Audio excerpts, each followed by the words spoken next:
ছোটো মাছ দিয়ে দুন্দুল রান্না করব, তার জন্য আমি ছোটো মাছগুলো পানিতে ভিজিয়ে নিতেছি। এখানে ছোটো মাছটা ভালো করে ভিজতে থাকুক, আর ওইদিকে আমি সবজি কাটবো এখন। এই যে এখানে কিন্তু পেঁপে রান্না করব, রান্না বলতে মানে ভাজি করব পেঁপে। তার জন্য পেঁপেটাও আমি কেটে নিছি, আর অর্ধেকটা হচ্ছে ফ্রিজে রেখে দেবো পরবর্তীতে রান্না করার জন্য।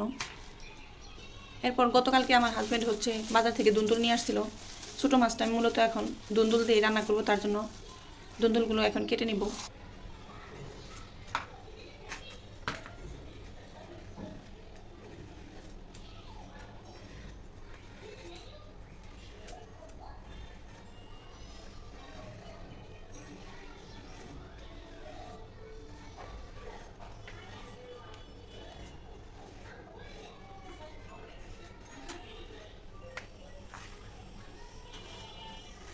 একটু চিকন চিকন করে নিলাম, যেহেতু ছোটো মাছ দিয়ে রান্না করব তার জন্য।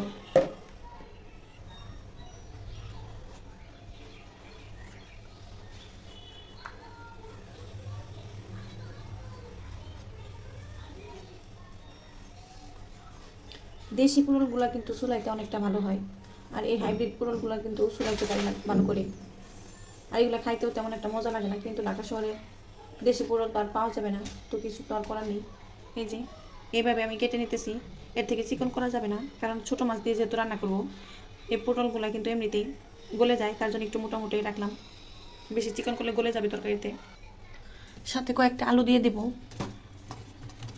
কারণ এই পটলের সাথে কিন্তু আলু দিলে একটু ভালো লাগে।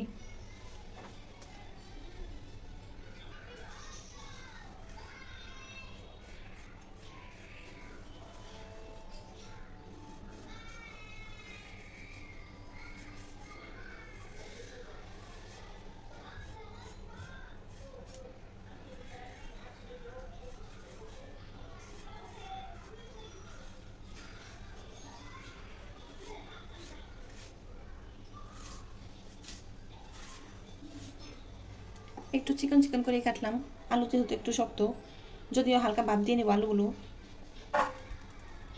এখন গাছ থেকে কিছু পুঁই শাকের পাতা উঠিয়ে নেব, কারণ ছোটো মাছের সাথে কিন্তু পুঁই শাকের পাতা দিলে অনেকটাই ভালো লাগে।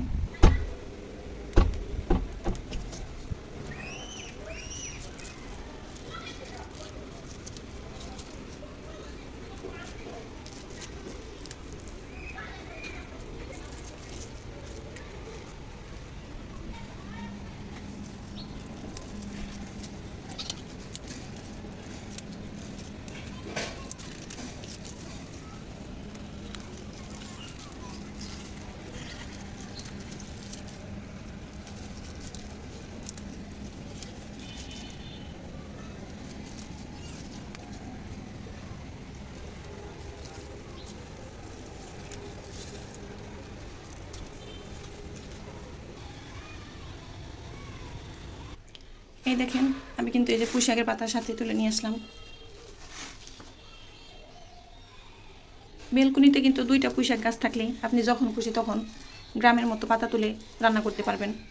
আমি এখন আলুগুলো সিদ্ধ দিয়ে দিলাম।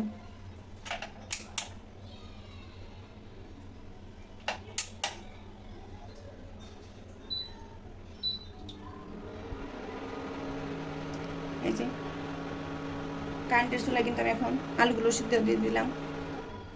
এদিকে আলুগুলো সিদ্ধ হতে থাকবে, ওইদিকে আমি হচ্ছে সবজিগুলো মাছগুলো ধুয়ে নেব। আরেকটা কথা বলে দিই আপনাদেরকে, কারেন্টের চুলায় যখন রান্না করবেন খেয়াল রাখবেন পাতিলের নিচে যেন কোনো পানি না থাকে, কারণ পানি থাকলে কিন্তু সমস্যা হবে।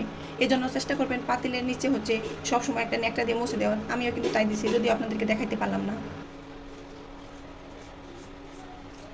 পেঁপে কাটার সময় দেখতে পেলাম একটু পেঁপে রয়ে গেছে, কাটা হয়নি, সেটা এখন কেটে নিতেছি।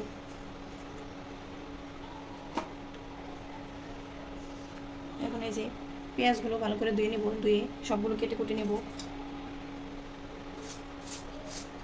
আর ছোটো মাছের তরকারিতে কিন্তু পেঁয়াজ একটু বেশি দিলে বেশি ভালো লাগে।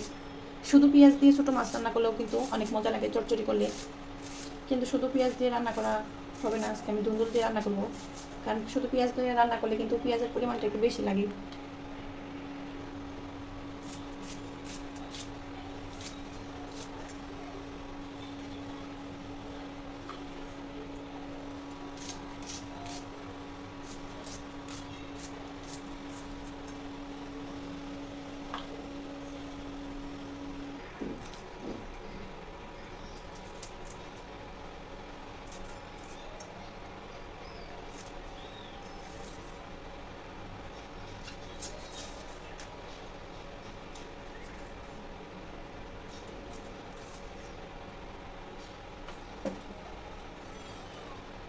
কাঁচামরিচটা একটু বেশি কাটতে হবে, কারণ পেঁপে ভাজিতে দেবো, আবার হচ্ছে ছোটো মাছের তরকারি যেহেতু শুধু কাঁচামরিচ দিয়ে রান্না করব, এই জন্য আমি বেশি করে কাটতেছি।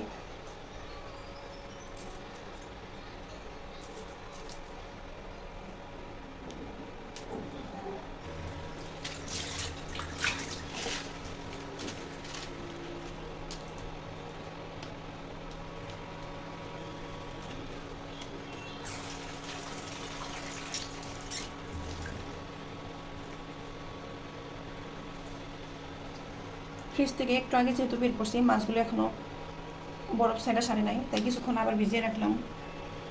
এদিকে সবজিগুলো এখন আমি ধুয়ে ফেলবো।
দিয়ে দিলাম একটু আদা বাটা, একটু রসুন বাটা, এই দুটো দিলে কিন্তু ছোটো মাছের তরকারিটা বেশি মজা লাগে।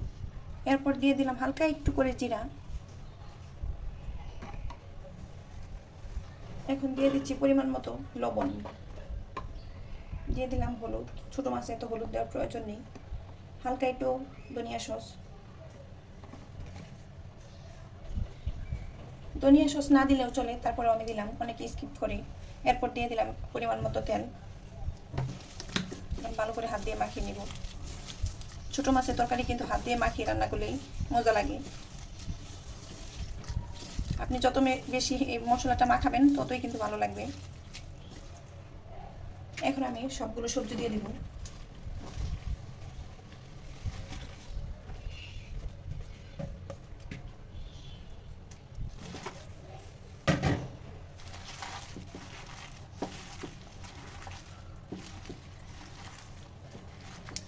সবজিগুলো ভালোভাবে মাখিয়ে নেব।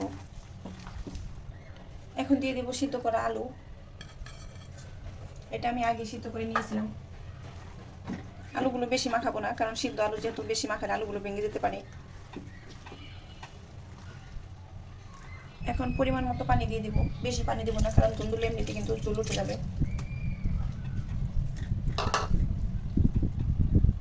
ঝোল দেওয়ার পরে এখন আমি ছোটো মাছগুলো হালকা উপর দিয়ে দিয়ে দেবো। এগুলো বেশি আমি নাড়াচাড়া করবো না, উপর দিয়ে শুধু দিয়ে রাখবো।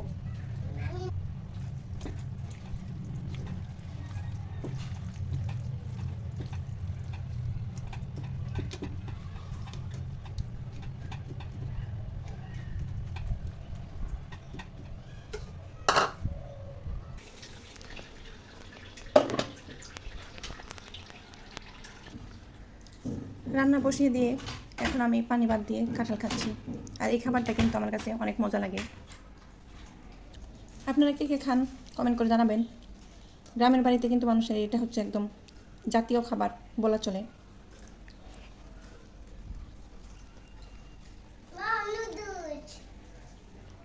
ছেলেকে আপেল খাওয়াবো, এদিকে কারেন্ট চলে গেছে, রান্না বন্ধ, তাই ভাবলাম ছেলেকে বসে বসে একটা আপেল খাওয়াই।